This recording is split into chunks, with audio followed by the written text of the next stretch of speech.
তারেক মাহমুদ শিক্ষকতা করেন একটি বেসরকারি স্কুলে। বিভাগীয় পেনশন মেলায় এসেছিলেন দেখতে। এখানে এসে সর্বজনীন পেনশন স্কিম সম্পর্কে জেনে আগ্রহ তৈরি হয়। সাথে সাথে সিটি ব্যাংকের মাধ্যমে নিবন্ধন সম্পন্ন করেন। তার মতো অনেকেই মেলায় এসে খুলেছেন অ্যাকাউন্ট। এটা একটা রাষ্ট্রীয় যে গ্যারান্টি, আজকে আমি এই মেলার মাধ্যমে এসে এটি পরিপূর্ণ ধারণা পেলাম। রংপুর বিভাগীয় পেনশন মেলায় খোঁজ নিতে আসেন কয়েক হাজার মানুষ, যাদের অনেকেই যুক্ত হয়েছেন এই স্কিমে। তাদের মধ্যে আছেন উদ্যোক্তা, দিনমজুর, কৃষক সহ সব পেশার মানুষ। এমনকি স্বামী স্ত্রী মিলে এসেছেন নিবন্ধন করতে।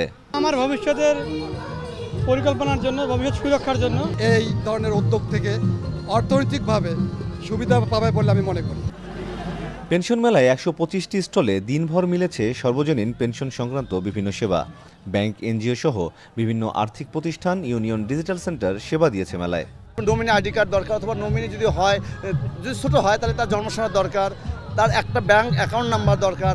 সরকার 500 টাকা দেবে, আবার যে ব্যক্তি সে 500 টাকা দেবে, এখানে 1000 টাকা হবে। এই বিষয়গুলো জানার চেষ্টা করা হয়েছে।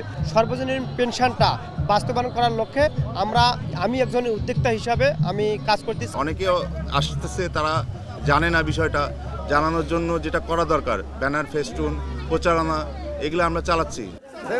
সকাল 11টায় মেলার উদ্বোধন করেন প্রধানমন্ত্রীর মুখ্য সচিব তোফাজ্জল হোসেন মিয়া।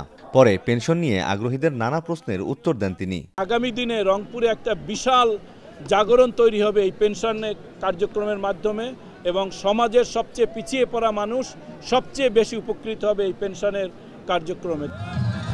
পেনশন স্কিমে ন্যূনতম 500 টাকা থেকে শুরু করে 10,000 টাকা পর্যন্ত মাসিক চাঁদা দেওয়া যাবে।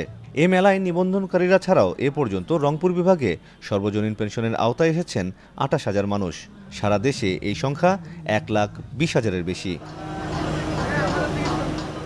আমিরুল বাপ্পি, এখন রংপুর।